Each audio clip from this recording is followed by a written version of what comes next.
for you, like this. Okay. Oh, hello. Yeah, no, that's fine. Maybe like this. Okay, just let me get rid Okay, I'll take it. No.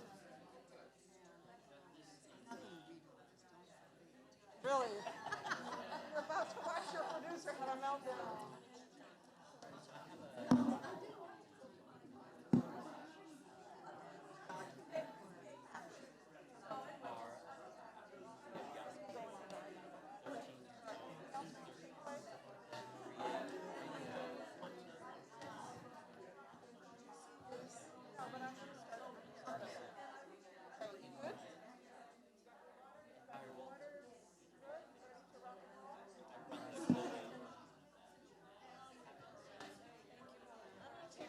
You want to make a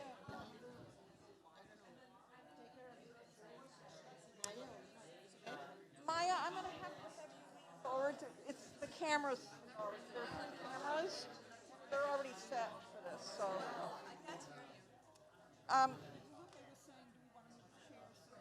You can see each other, but I can't move the chairs because the cameras already set. You got three cameras on you. Three cameras. I did not need to know that.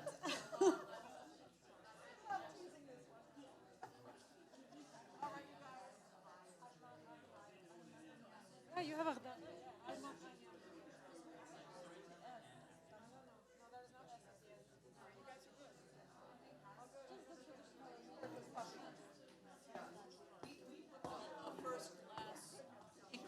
Do it. Starting? Yeah, excellent.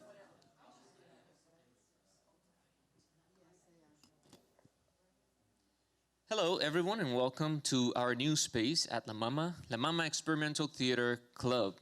Thank you so much for being here with us this afternoon. Just a few quick announcements before we start. Please silence your phones, put them on vibrate mode, and if you can, please turn them off. In the unlikely case of an emergency, we're going to exit through this exit behind me, or we're going to be using the stairs, no elevators, okay? Now, I would like to present the program directors of League of Professional Theater Women, Gilder Coigney International Theater Award, Joan Firestone and Linda Chapman. Welcome. Enjoy. Thank you. Thank you for having us here at La Mama. We have a lot of international artists, and this is the home of all international artists. So thank you very much. Yeah, welcome, and let's get on with the panel. Right, great. Okay. Terrific.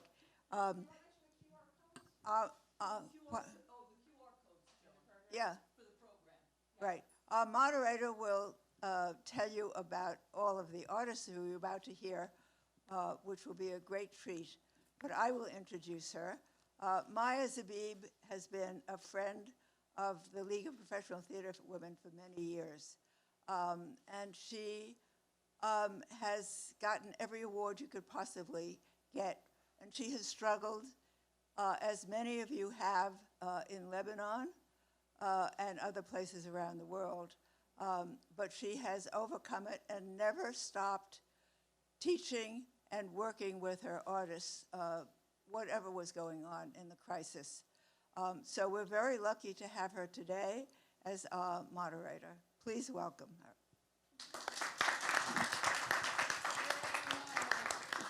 Thank you. Thank you so much, Joan and Linda and Melody and Melanie and everybody. I'm happy to be here today and very honored to be part of this celebration of women theater makers. So welcome to this panel, Activating Change Through Theater. A very big title for a lot of things. So, you know, throughout history, from Bertolt Brecht's Lehrstück and his epic theater that has asked audiences to be sitting on the edge of their chairs and has engaged them in a political reflection about important issues that are happening at that moment and beyond. And then there's Augusto Boal's Theater of the Oppressed and Forum Theater that has actively engaged people and actually presented their stories and tried to find solutions for conflicts that people were facing as a means to alleviate oppression and create a kind of social justice in different parts of the world. And then there are the performance artists and the body artists, several of whom have come out of this beautiful city that I've, had the pleasure to read about in books and see their work in museums. And these people who have been at the forefront of movements related to freedoms and various sorts of freedom. So all these movements in terms of political and social actions have tried to critique structures of oppression, try to change the conversation, try to shift the status quo and affect policies in many ways. But what is the role of theater? We hear like this title, the title of our panel today, Activating Change Through Theater. It changed. Theater and social change. It changed many times, so this is one of them. But I think theater for social change, theater for social justice, activating change through theater, theater and transformative existence. There's so many titles, and I get invited to so many of them, and I guess a lot of you do when you work in contexts that are, in constant conflict. But what is this change that we're talking about? I know personally that theater changed me. It changed me because I learned to use my body, to use my voice, and to interact on a level that is different from what the social constrictions have taught me. I changed because I learned to confront the ideas, the feelings, and there are so many feelings and emotions in theater. The feelings and emotions and the discourse of others in order to create a work together. So theater changes people, and it changes them on so many levels, and it changes communities, and it changes individuals in daily life. It's a practice. And we have here a wonderful cohort of theater women who have practiced this change and who have created works and performances and practiced modes of working that have challenged the way people think and that have created moments of reflection and conversation that otherwise would not have been possible. So we here have, first I start with, their bios are on the QR code and they're very long and there's more information about them online. I cannot possibly pay tribute to all the work that they've done, but I'll just mention quickly. So first we have Joanne Pottlitzer. She's a US-American writer, director, producer, and translator. She has produced many Latin American plays in New York. She is the founder of TOLA, a New York-based nonprofit producing organization that she directed for 15 years. Next, we have Lupe Gerenbeck, Venezuelan theater director. She founded Collective Creation Street Theater, which produces a play every year with the children of the Los Chorros neighborhood. And next to me, I'm joined by Sonya Armaghanyan, Armenian independent theater practitioner and cultural producer. Her artistic practice focuses on creating spaces of encounter. She is the founder and the artistic director of the Postcard Theater that we'll hear more about. So we're going to start with Joanne, who will share excerpts from her book that she's been writing for a long time, it seems. And it includes several interviews that she made with people, and mostly theater people, mostly focusing on artists and theater makers who have been under Pinochet, and especially theater makers who have had an impact, a social and political impact. So she will read us some beautiful excerpts. Up to you. Do we need a mic? I guess we need a mic. Okay, all right. Not for the room, but for the recording. Thank you, Lupe. Actually, Maya reminded me as to why I began producing in the first place, because about social change.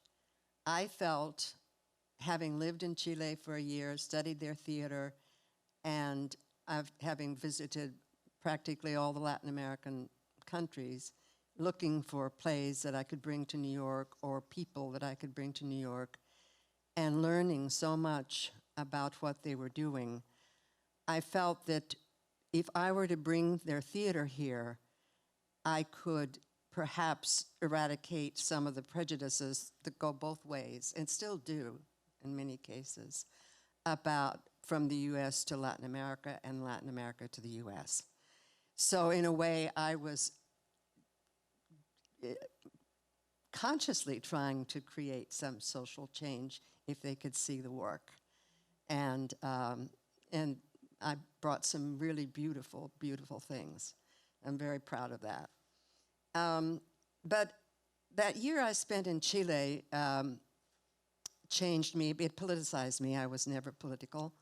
I grew up in the 40s and 50s, and when the United States was wonderful, having, you know, rebuilt Europe after the war, et cetera, et cetera. And then I went to Chile and was put in at the theater school at the University of Chile to study their theater. And I got a huge knock in the head lessons about this country, what we've done in Latin America. And that year really woke me up and politicized me. So now I'm stuck. I do this sometimes. I think that it made some difference. I don't know if it made the difference I was hoping for, but they're excellent work, because people here sometimes think Latin Americans, you know, well, there's a saying that I just hate called the Banana Republic. You know, we're not a banana republic. I hear that all the time on the TV. And I don't know if you probably know where that comes from. The United Fruit Company, the U.S. company who went to Central America and, you know, got up all of their bananas and all their fruit and made a fortune. So, and didn't give it back. So that upsets me a bit. But everybody knew that a coup was coming in Chile for some time. They didn't know how brutal it would be. It came in September of 1973. I was there in July and August of 73, videotaping theater performance and rehearsals, and also music. And I had all of that reel-to-reel Sony Portapack with a huge camera. And I left 2 weeks before the coup, which was fortunate for me. But I just want to read you the kind of the introduction of the book, and then just a few things from 3 people. In 1970, the year Salvador Allende Gossens was elected president of Chile, it would have been difficult to convince Chileans that 3 years later they would lose their long tradition of a democratic government and freedom of expression to a military coup. Since its independence from Spain in 1818, Chile had been accustomed to electoral politics with a 4-year lapse in the late 1920s when the military seized the government. Then, for 4 decades after 1930, only Chile of all Latin America sustained an electoral democracy that included major Marxist parties. That system would be shattered on September 11th, 1973, on a Tuesday morning, 28 years before the other horrific September 11 of 2001, also on a Tuesday morning. On the September 11th of 1973, factions of the military violently overthrew Salvador Allende's democratically elected Popular Unity government, a coalition of 5 leftist and center-leftist parties, commonly referred to as the UP, for Unidad Popular, Popular Unity. 3 years into his 6th term, 3 years into his 6th term period. On that September 11, airplanes bombed La Moneda, the presidential palace,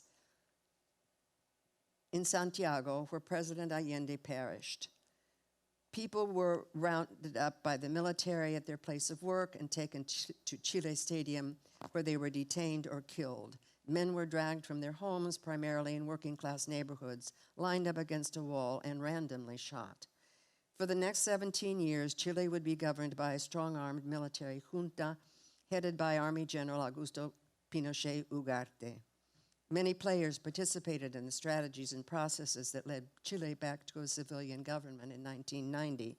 Social scientists, lawyers, union leaders, grassroots community leaders, politicians, and artists.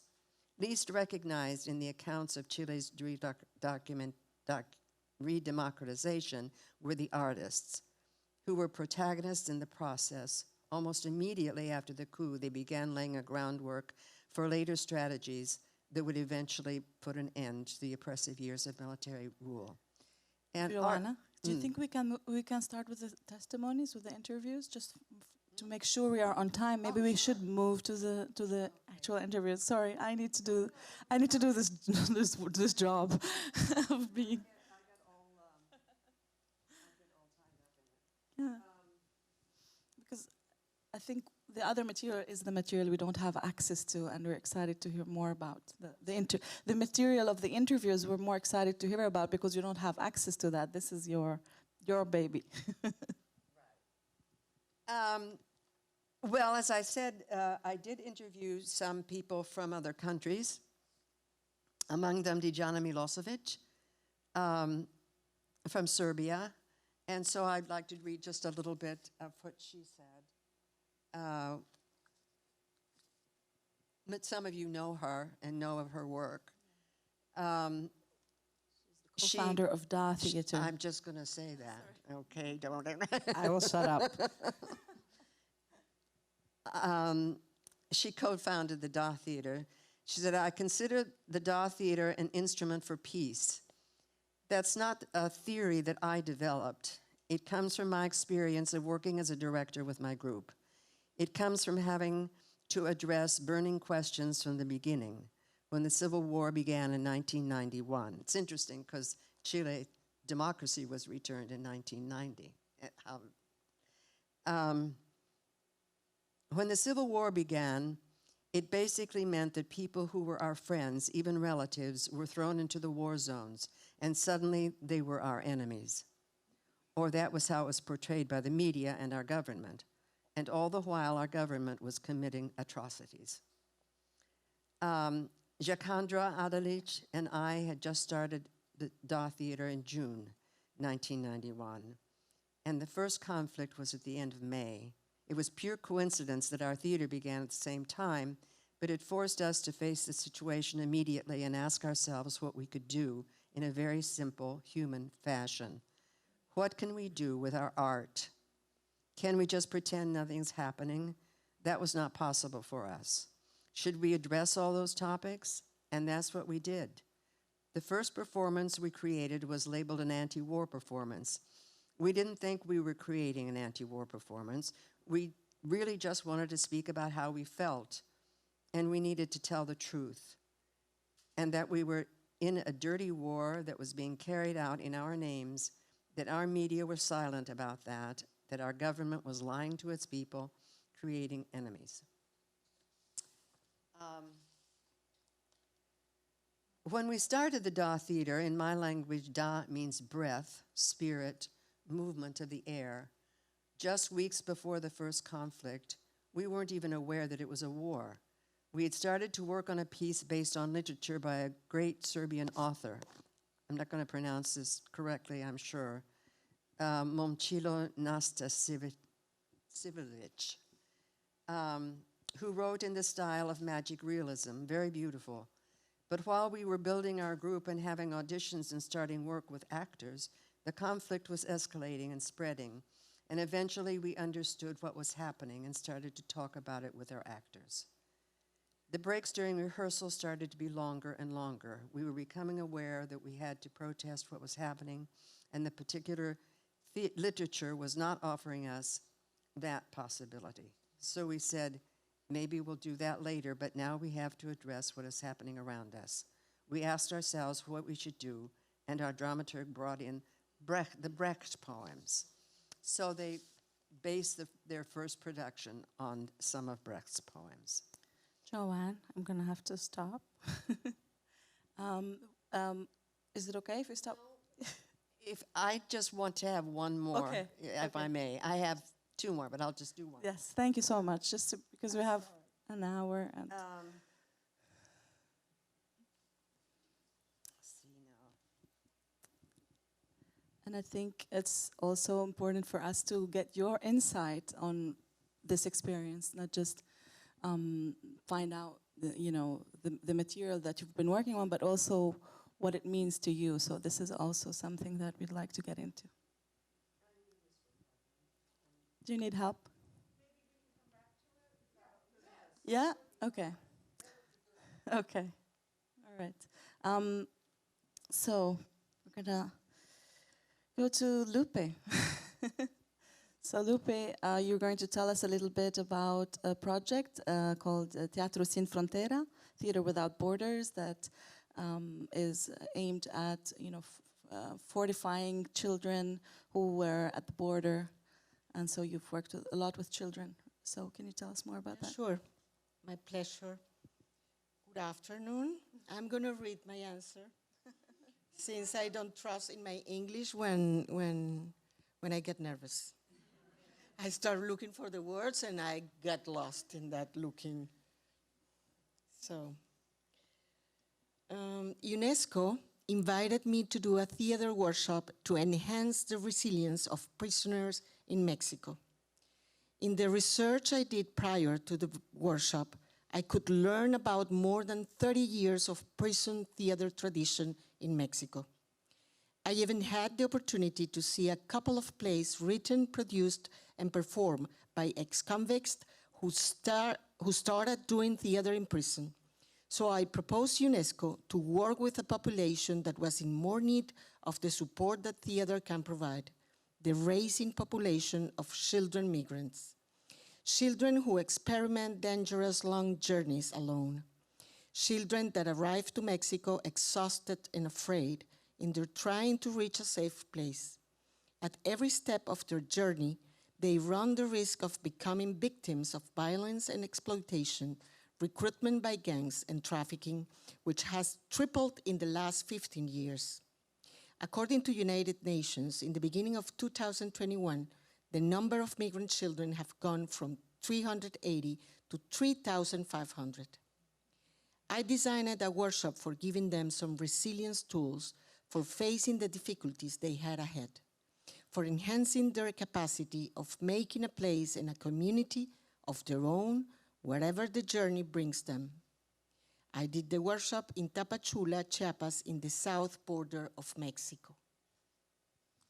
Thank you, Lupe. I can go into more Yes, details. I wanted to ask you, how do you integrate the input of the children within your plays? Like, what kind of collaborative process do you create to do that? Especially when the topics are so much at heart, and these are experiences that children have been through. How do you balance between your artistic vision and the tough input that the children bring with them? This is a very important and accurate question because it is all about collaboration. To really collaborate, the key words are joy and honesty. To collaborate implies to work among equals, to participate with the same engagement and passion, not playing the superiority of knowing it all that might come with the role of the teacher. To collaborate demands to be honest. Your sincerity is rewarded with equal sincerity from the others collaborating.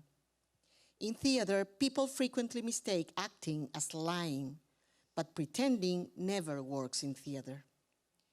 To fully enjoy the process of theater making works as an invitation for others to release creativity.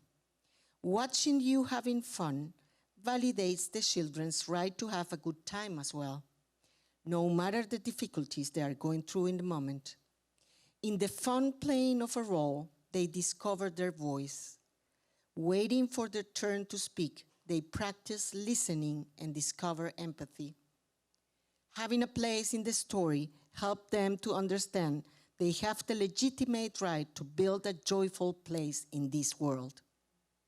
In the process of theater creation, as fun increases, passionate commitment increases, and comfort and trust start growing.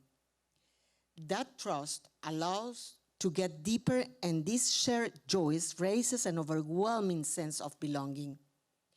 The learning key have in their migrant journey, the learning they have in their migrant journey is more important than the expectations they have upon arrival to destiny, or the problems they left back in the place of origin. Because in the journey, they might learn how to trust in their strength, in their resilient capacity to build their home and their community, as theater shows them they can be creative and change things. On stage, they understand that they can be proactive fighters. The balance between artistic beauty and social impact is related to this journey. I think honestly talking on a human level not only heals, but always holds an undisputed beauty, a beauty that everybody can recognize and identify with. This is precisely what enables the catharsis, which is the basic reason of theater. Thank you, Lupe. That's beautiful.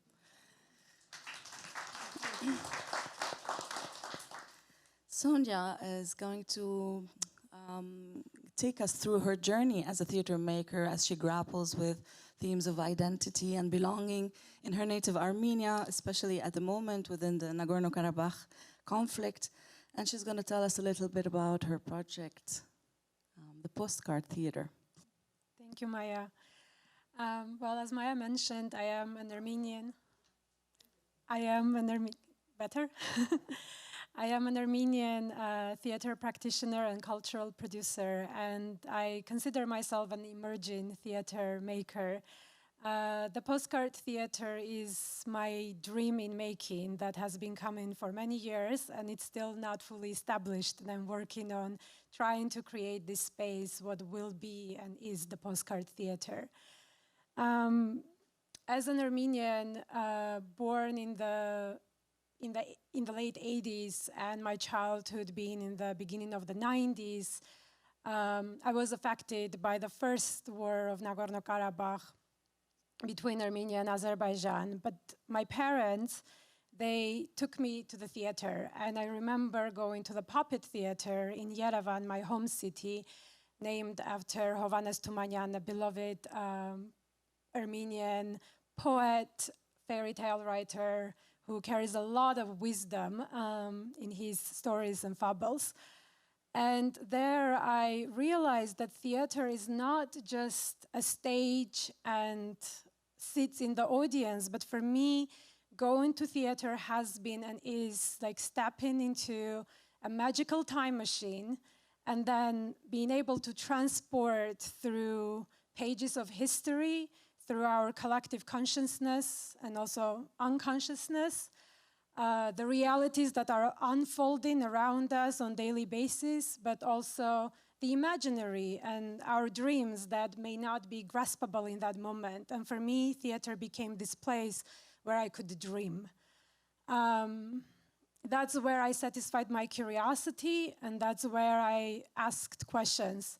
So theater has become this friend and a teacher, a close friend that I could ask questions and always receive an answer. Sometimes maybe not the answer that I want to hear or an answer that is difficult to process, nevertheless an answer.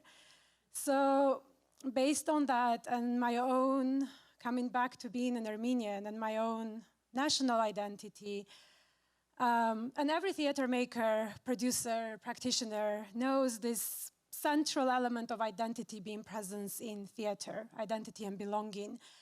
For me as an Armenian, it always was also about displaced identity. Being affected by the Armenian genocide of the 1915 and a trauma, a transgenerational trauma that is still unacknowledged by the perpetrators, it has stayed with me and I think all of the Armenians. So trying to understand what is displaced identity and how that identity plays a role in our current times with so many, so many conflicts and wars unfolding around the world. Just going back again into my childhood, besides taking me to the theater, my parents, the one thing they told me as a kid, they said, no matter what you do in life, make sure you travel. So I traveled, and that also influenced this displaced identity, or always this wish to find belonging to something, to somewhere, to whether it's to a place or a community. And I traveled through cultures, through people, made friends in different places, and all of this has influenced also who I am today. And now, fast forwarding to the postcard theater, I love writing postcards because they are messages that you carefully craft on a small piece of paper to just send to someone, to connect with someone across borders. And the postcard takes time to arrive. And for me, theater and the messages that are communicated in the theater to audiences is similar to that process of writing and sending a postcard and receiving that message. Carefully crafted messages that, just like the postcard, have a limited space, the stage, the back of the postcard, that you write, you create, you send out, hoping that that postcard is not going to get lost, but will reach the audience and will deliver that message. And this is what I'm working on right now, trying to piece together my own story, but also hoping that people can come from all over the world, send postcards, and tell their stories by relating to each other. Thank you so much, Sonya. You speak about dreams and friendship and emotions, and theater is all about empathy. How can you, as a theater maker, harness these elements to create actual impact and impact social or political behaviors of individuals who are attending your work? Yeah, I think beliefs, they can be very difficult to change, and people can be very hard in their beliefs and very defensive about their beliefs and values. So attacking those beliefs is never a way, I think. And storytelling and the theater has that way of telling a story and allowing time to show, to empathize, to create a space to be heard, to give voice to the voiceless, to tell the stories that are left untold. And I think in the theater, it's, for me and for the postcard theater, it's not about the end product, not the end performance, but the process that it offers, bringing together not only professional theater makers, but people, non-artists. Because I think that as theater practitioners, we need to appeal more to the non-artists who are maybe further away and don't have really that understanding of what theater can do, or the change and transformation you talked about, and bring them in and letting them tell their stories and just listen. And I think it's that listening, unconditional listening, that can create a sense of empathy. Thank you so much. Going back to you, Joanne. Did you find the excerpt? I didn't want to oh. Right. So maybe like you a couple of minutes, because I want to ask. Yeah, right. So just a part of this, and then I'm going to ask you a question about it. It's not that I just have paragraphs. Great. Lottie Rosenfeld, to me, was a genius. Unfortunately, she had lung cancer and died several years ago, too young. But she was an artist. She did huge things. She started out by herself, taping white lines across the middle lines of the highways. And she did it in Chile. She did it in front of La Moneda. She did it in front of other places. She did it here. She did it in front of the White House. And later she did it in front of the Bull on Wall Street. She did it at the border between Chile and Argentina in the Andes. She did it at Checkpoint Charlie. I mean, amazing. And the idea was to, as people drive, they said, "What's that?" You know, there's a line through the just to wake people up in a way. But anyway, I just want to read what she said. Oh, I've got to get these glasses on. Jesus.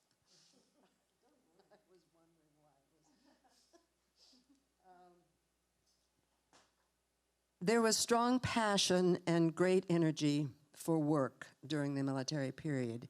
If we needed 6 small airplanes for an art action, we'd get them. If we needed 10 trucks or needed to paint walls all over Chile with the No More insignia, that was her idea, to put no and with the plus sign, and then people could add whatever they wanted.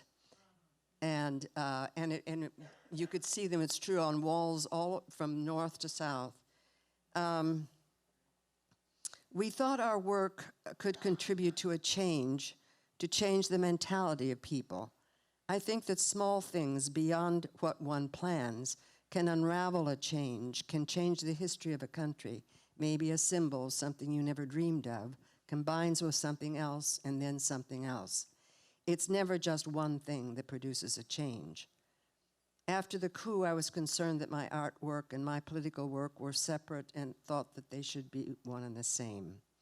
My work would somehow have to be of service to all the deprivations, all the censorship. I thought art has to communicate, and it has to take on the responsibility of saying things that are not being said. A dialogue, I thought, must be produced with works of art. Could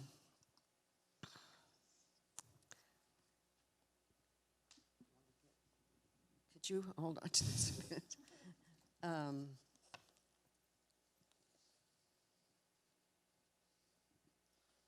Should we do part 3? What? Maybe we do part 3. And I can ask okay. you a question meanwhile. No, here it is. Okay. In 1983, after 10 years of dictatorship, the CADA, the organization she built with 4 other artists, we took a hard look at the political situation and concluded that the speeches, the language, the slogans, etc., of the opposition parties, those who could get past the strong censorship, were dated, to say the least, and what was needed was, from art, was to offer a new political symbol, and we came up with No More. It was a huge undertaking. And then one of those fateful combinations of events happened. That same year, 1983, Mujeres por la Vida, Women for Life, and they were, their reaction when they heard we called pro-life here, what it meant here, they said, "Oh my God, we would have had another title." But anyway, it was founded to organize a massive event that would bring together, for the first time, representatives of all political parties of the opposition to share the stage before an audience of 10,000 women. They invited me to design the set for the rally, and I incorporated the No More symbol into it. Women for Life eventually accepted this new visual language. It was offered to other women's groups, and they adopted the idea.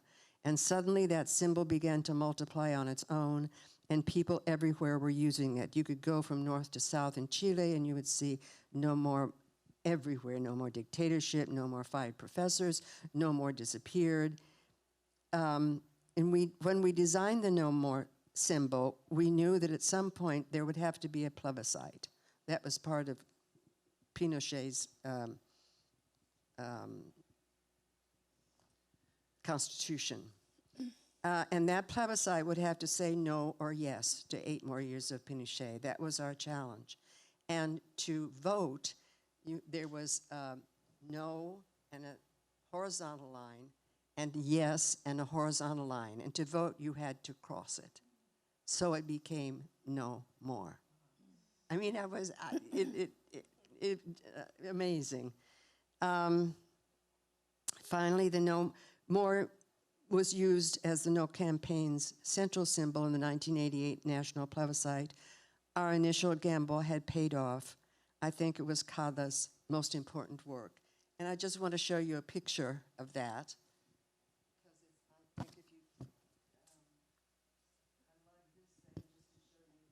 Page. Here. We need 6 Thank you, hands. Lupe.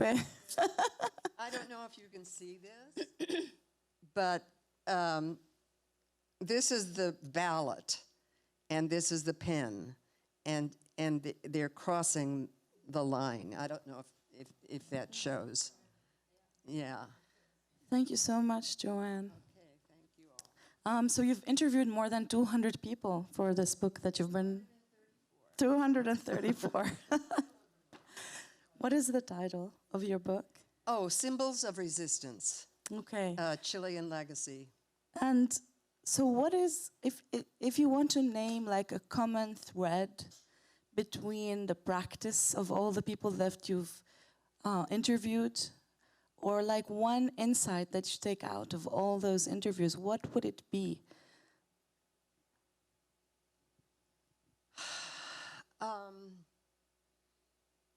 Courage, imagination, collaboration, and joy. I like that word. To be working together. But the courage I found extraordinary. And someone I interviewed of the No campaign. The No campaign was offered by Pinochet 4 weeks before the plebiscite, that the opposition could have 15 minutes of television time every day for 4 weeks. And they took it up, and they did extraordinary bits, humor, music, theater. I mean, it was really quite extraordinary, and that helped a lot. But the imagination, and they all work for nothing. The producers had gone into advertising because they had lost their jobs during the dictatorship, and they would do, soap suds commercials during the day, and then they'd be editing a film, a documentary at night. Nobody knew they were there. I mean, so much risk was taken to do what they did. And one film was sent overseas to be edited. I have great admiration. Thank you. Speaking about courage, Lupe, when you work with children and they have the courage to put their ideas and their experiences on the line within these workshops that you create, how do you navigate the fine line between creating an impactful performance and managing an age-appropriate content, at the same time? How do you make sure you safeguard the psychological well-being of children who are opening these wounds and talking about being displaced or, being away from home, being away from their parents? And I've saw some excerpts of the work that you've done. It's really heart-wrenching. How do you protect that space?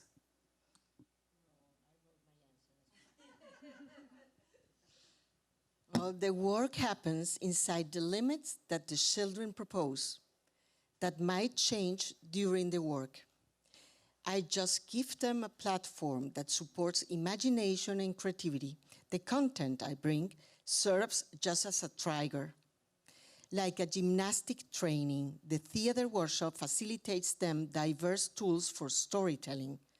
Their input grows in depth and commitment as we gain confidence among us. This happens naturally on the rhythm of an organic dynamic. Love and mutual respect plays a big role. No pushing, no forcing. There is an anecdote that could illustrate what I'm saying. Two brothers, participants of the workshop, left their home after witnessing how their father was shot to death. In the beginning, the older brother never participated, never spoke. He just watched. The younger was of a more vivid spirit, even playful. At some point, he felt the need to tell us how was the killing of his father. It was his decision. He cried. I hugged him without thinking, and the rest of the group came to hug him as well. From that day on, his older brother started participating actively. It is very important to have a clear ending goal, the performance, the public presentation. After some days of storytelling gymnastic, we arrived to the point of needing to agree and create one story that represents us all. For a start, I asked them to bring an important personal story the day after. Nobody came the next day with the homework. Nobody wanted to tell her story. So the honest thing to do was to tell the story of a girl who didn't want to tell her story. And from then on, all their stories started to come out in a very natural way.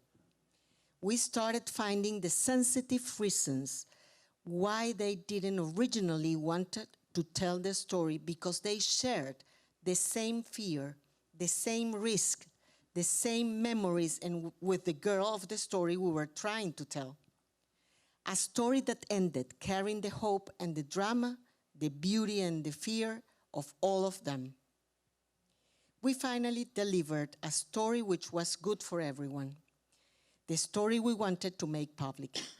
We worked in creating the props, which was a very useful tool, for my surprise, for opening their hearts.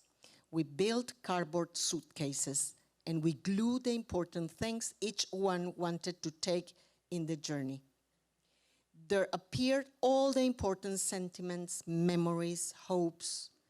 A 6-year-old included the best fried egg that her grandmother cooked for her, which she will never taste again, since her beloved grandmother stayed back in Nicaragua. With the help of the director of the Migrant Center and the teachers, we cleaned a garage that served as storage and transformed it into a theater. We used old clothing to sew a curtain. In the audience were family members of the children, in the case they have any, and some neighbors.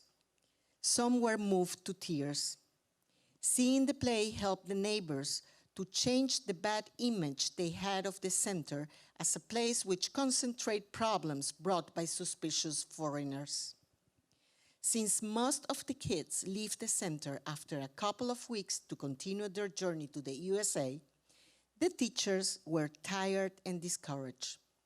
They felt their work wasn't making any good. After the workshop, I was surprised when the teachers, who in the beginning were a little disbelieving, expressed how the experience revealed them how much you can do and give in 2 weeks. So not only the children were benefited by the theater workshop, but also the teachers who discovered they could do something, the neighbors who gained empathy towards the migrant children, and the family members who were amazed and proud of what their children could do. The vivid applause after the performance was a recognition that made a life difference in the children. I invite you to watch the video we did of the process. You will see not an extraordinary theater production there, but an extraordinary journey of transformation. The film is on YouTube and is called Theater Without Frontiers, Without Borders, and is with subtitles in English. So, and I will put it on my laptop after we finish. Thank you, Lupe. You're very welcome. Thank you. Speaking about stories, Joanne, your remarkable career in theater has brought you since the beginning to translate a lot of work from Latin America and bring these works to the Americans or to the English-speaking stages. Why was that important, and why do you think, what role does language and translation play in transmitting the ideas of these works beyond their contexts? Oh, sorry. First of all, it needs to be in the language of your audience. Not always. I produced a Brazilian, I'm going to say plays. They're more than that. They have a lot of music in it and everything. But I did it precisely because they have a lot of music and a lot of movement that you can, and with a synopsis of the story, that you can follow it. But if it is in the language, and you know, there are translations and there are translations. There are very bad translations. And I knew you were going to ask me this question. So I said, you know, there are also very good directors and very bad directors. So it depends on if you have a good product. Hate to use that word, but that's that, you know, if you have a good translation, if you have good directors, and then it can relate more to the audience. Thank you. Sonya, what do you think storytelling and the performance of identity, how does it play a role in changing preconceived ideas and bringing communities closer and yeah, like explaining how difference is okay sometimes?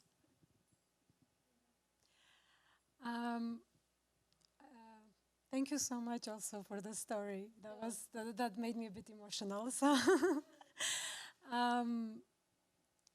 identities. I think what I learned from theater, and I'm sure many of you know, is that identity is not fixed. And we all carry so many forms of who we are.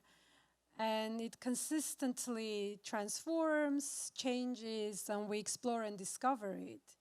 So I think at the end of the day, that's where we also can relate to so many different people, regardless of their culture, religion, race, ethnicity, because on a human level, on the emotional level, we're very similar, I think. But then the differences that have been created based on or influenced based on where we're born, the families we have, the experiences we have in life, they also only enrich the collective.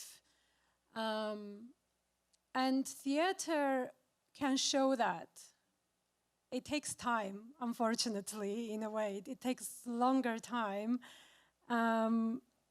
But it's also, I think it takes a lot of vulnerability of individuals to be willing to let that happen, to recognize that change is okay, that identity is not fixed, and be open to that, and have the curiosity to explore it. And sometimes I think, depending where we are and what is happening, we are imposed certain narratives, especially by political regimes, that speak to the fear of losing a certain identity. And political regimes know this, so they speak to that fear, which then creates the disbalance and that notion of otherness, me and you. I don't remember the name of the play, to be honest, but I was at this play reading, and the play was letters from the war, different words from the past century, from across the world. And there was this one line in the play that said, if we didn't mention who wrote it, a man or a woman, which country, which war, which year, you wouldn't know. You wouldn't be able to identify, because on a human level, everyone spoke about wanting joy, wanting peace, being with their family, living with a difference that enriches communities. Thank you. Lupe, when we were speaking, we were preparing for the panel, you were telling me that, like, in an opposite somehow direction, that you are interested in training artists in Venezuela to look out, because there's a kind of a movement that where artists are looking in and focusing on their personal stories, on performing their identity, and somehow you felt the need to bring them to look around and really focus on a more political engagement with their context. Can you tell us a bit more about this? Yeah, sure. It's very spontaneous. So, Language again. yeah. Okay. Here it is. The thing is that I tried to make it short and to bring some of the workshop, the examples, yes, so I can express quite exactly what is the whole thing about. When reality is so chaotic and difficult to live, there are many who try to escape, while the ones who stay try to play it as safe as possible, which means to give the back to reality. Venezuela has surpassed 20,000 violent deaths per year. More than 8 million have fled the country. That's 30% of the country population. Our circumstances have reached the scale of an humanitarian crisis. People is eating out of the rubbish bins, something that you can see on the streets commonly. The country is crumbling into pieces. Our reality is as unhappy as it is incomprehensible. In the same way, making theater in a crisis-torn country supposes two paths, which become narrower as the problems become sharper. The path of escapist entertainment, ever more frivolous and vulgar when it isn't complacent and scarce, and the path that embraces the need to speak to what is happening, that is committed to building a narrative that can engender the complex reality that surrounds us and screams to be told. This is certainly the riskier path. That is why I felt the urgency to find a way to invite theater creators to assume the responsibility of telling the story that is claiming to be told in the streets, in every household and family, the story of a country that is falling apart. I want to contribute to the development of theater creators who can write the lines that we have been missing, because in doing so, they would assume their social responsibility. My creative explorations aim to incite local playwriting for an engagement with our surroundings and circumstances. The goal is to train theater creators in composing words that are their own and that are local, and to foster consensus in a country bounded by cruel and deep political divisions. Staging reality does not by any means demand a naturalistic representation, nor the obligation of generating answers. On the contrary, it exercises the need to ask questions, precisely those urgent questions that unite us in the complicity of all who are experiencing the same time and place. I have designed several workshops with context-specific methodologies that allow for pulling the triggers that foster organic creation with that in mind. In response to the state's abandonment of culture, the economic crisis in the country has decreased the possibilities and quality of theater productions. With no public support for the arts, to make theater became an odyssey and have the consequence of lack of care for the aspect of things. No more than the table, we just need a table. But the color, the material, the positioning of the table on the stage carries a lot of meaning. The workshop Visual Grammar of the Scene approached the mise-en-scène as an act of plastic composition, training participants in the conscious use of elements of visual expression that operate on the stage. Visual elements carry the essences that color culture, which create a sense of home and country in the spectator that will allow for catharsis. In a country where theater is broken due to lack of resources, it is especially valuable to educate the eye, to train it in identifying the essential so that we may see treasures where there appear to be only expendables. To strengthen the visual sensibility in theater creators is to strengthen the resilience that allows for overcoming monetary obstacles that have reduced the aesthetic quality of the productions. The imagination defies shortage and affirms the irreducible dignity of theater. In response to, you stop me whenever you need. Okay. In response to every man for himself, the workshop owns stories in collective creation, offer an alternative to the selfishness that arises when survival is what rules. The accent was on the ability to listen rather than to speak, convinced that meaningful theater is only possible when it is built upon empathy. We exchange stories in a random fashion and thus mix ourselves, transforming a stranger's confession into one's own. Experientially understanding the emotions of the other so that we could turn them into theater. We achieved the translation of the other's personal into the own's personal and interpret the other's sadness into our own tears. Okay. We became committed to each other in an intricate web of loyalty, since just as I had another's truth in my hands, so did the other have my truth in his. Mutual care emerged naturally, just as it does when the common interest is the priority. I'm going to stop you now. Okay. Thank you, Lupe. Yeah, sure. So I think we're about... Thank you. I just want to, I asked Lottie, Okay. and I asked her if she, oh. Well, this will take two. Yeah, I had a final question to close. Like, just a final, maybe we can do it quickly.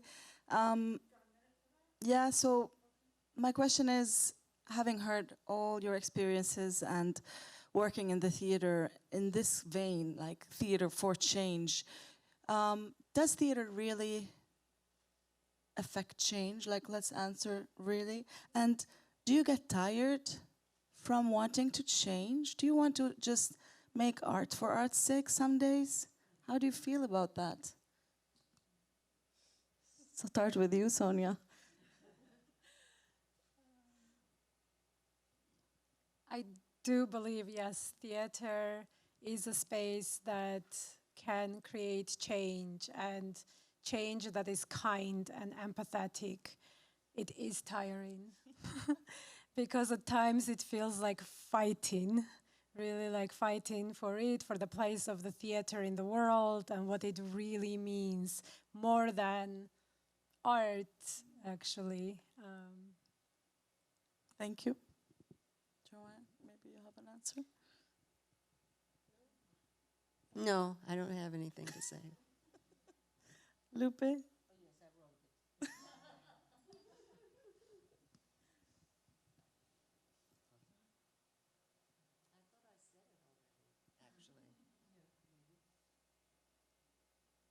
I don't know if Do you get tired of fighting for change in theater?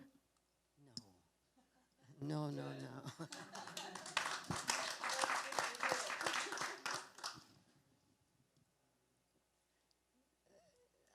We don't know how it changes people's mentalities. And what I wanted to read was, asked Lottie if she thought that it did change. And she said she didn't do it because she was convinced that it would be that it would cause change. But she said, or change in mentality. She said Hollywood changes mentalities. And, you know, that we're going to fall in love and we're going to be dressed beautifully and this and that and the other. But no, she's just very interesting what she says also about capitalism now and being stronger than ever after the democracy came back. Yeah, it's difficult. That's what I wanted to end with.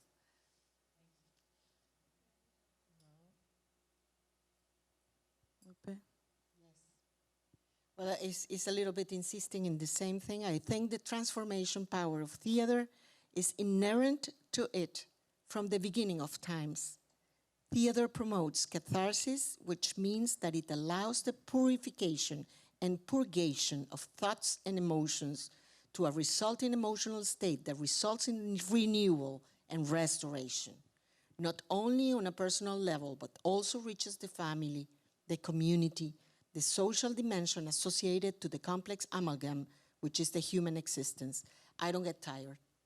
I don't. Thank you so much. Thank you. Thanks. Yes, so anyone has a question? Anybody have a question? Please identify yourself and then the question. Yes, I'm Hanan Hajali, a theater maker from Lebanon. I'd like to build on what you just said, Lupi, about catharsis. Usually when you feel relieved after a performance, your critical thinking is murawad, tamed. Sometimes when you feel, okay, it's okay, now I feel better, I don't have to care about what's my pains, I feel more comfortable. So you feel tamed, and this maybe lessen your critical thinking. So how do you make the balance between keep the catharsis and at the same time make the critical thinking more vivid through theater? Well, I think the catharsis leave you the space for the critical thinking, for the transformative imagination. I mean, after I feel, okay, it's good that I'm not that person who got killed on stage, I can also make the conclusion that I'm not that person because maybe I didn't make the decisions he made, and start making reflective thinking from it. There is a space that you liberate, that you engage in your thinking. Otherwise, you only try to smile like Sandra Bullock and make it to New York, because when you arrive in New York, you feel, okay, finally, I arrived to the place where everything happens, where life is happening. So to have this space, this free space between you and the show business product, you need to really develop a catharsis process that free some space for critical thinking. That's what I think. Another question? Comment?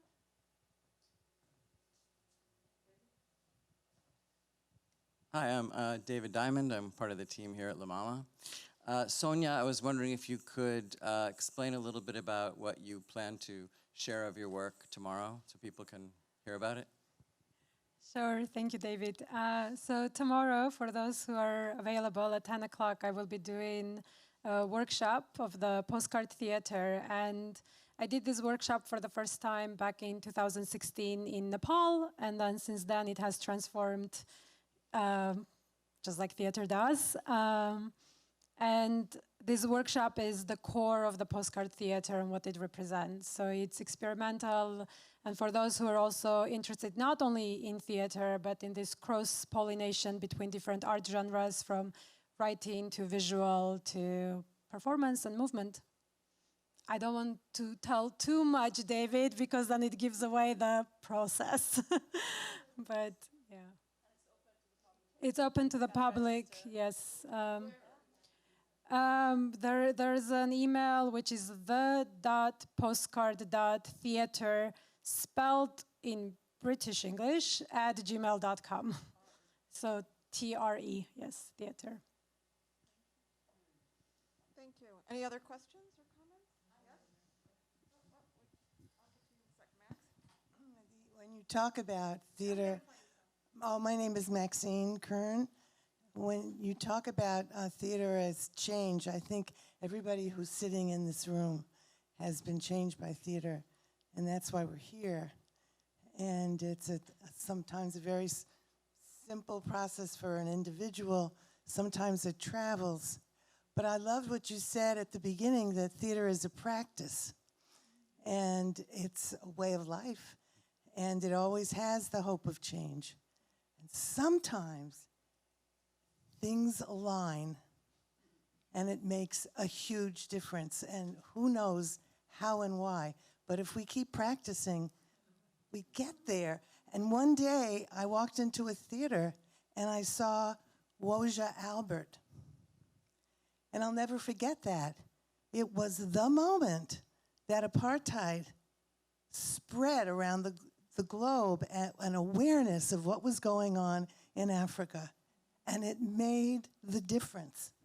They traveled everywhere. And I think it just happened because things aligned. It was a wonderful production as well.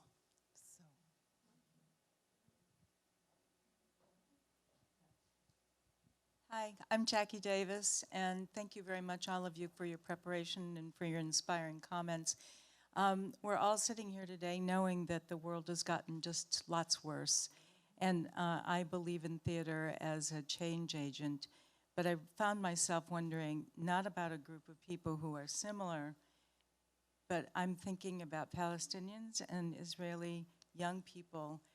Is there a possibility, not for them necessarily, we could go anywhere in the world where people are in trouble.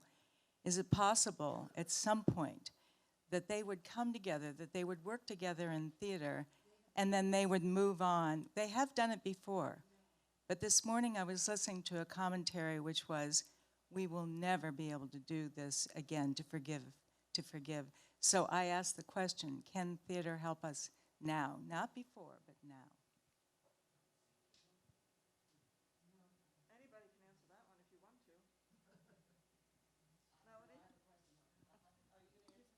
Quickly.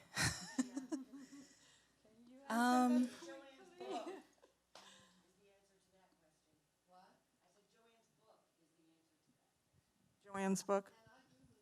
Yes, they'll be able to again.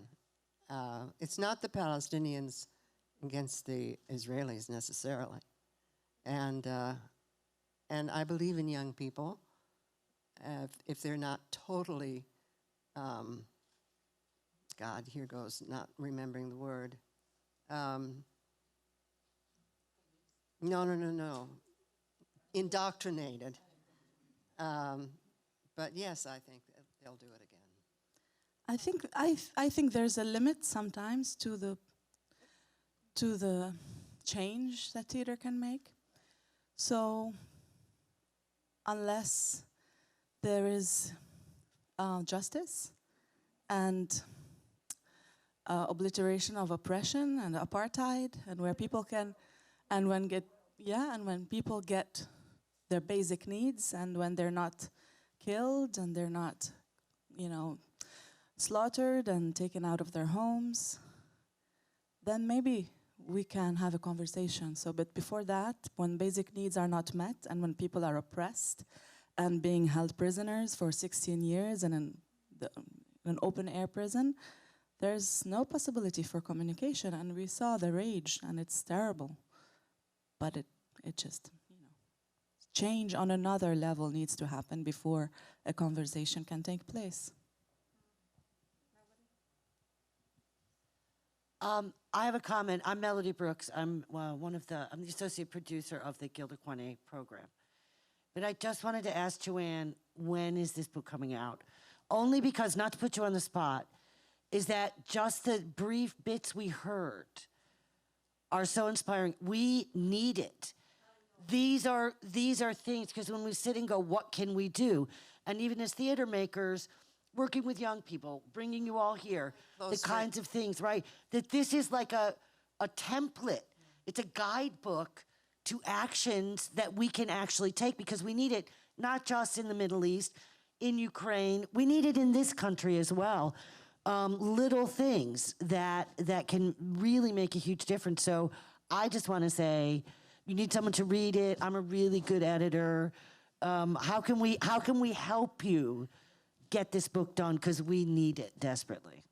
Well, I talked to someone about that today, A lot of it has been my fault. I have taken on things in between instead of concentrating on the book. And sometimes I had to, and sometimes it was a choice. And I lost 2 years during the pandemic because I had the long COVID, and I was completely out of doing anything. And that would have been the perfect time because I wouldn't have the outside temptations or distractions, right? And so I couldn't do it. So I need an assistant, to tell you the truth, and not so much for writing the book, but for doing the other things that I have to do that take up my time.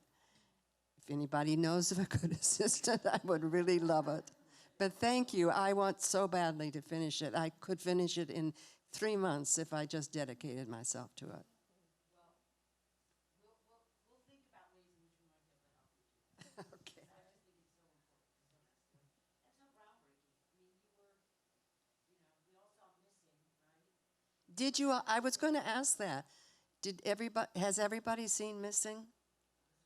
Yeah, I saw it again recently.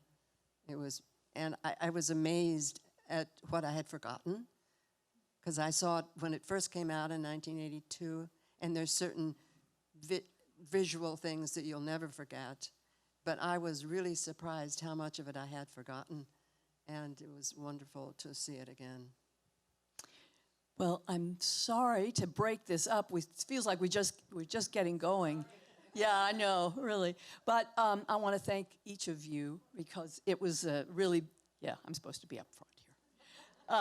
I want to thank all of our participants today. Thank you. And we may continue the conversation at our reception out on the patio here. So, and I have to say this, the featured item are the Martha Coigney brownies. Now, Martha, oh yeah, Martha is certainly my mentor and one of the earliest members of the International Committee. She was an extraordinary ambassador, cultural ambassador from the United States to the World Theater during the Cold War. And we honor Martha with the brownies. So thanks for coming. Thank you.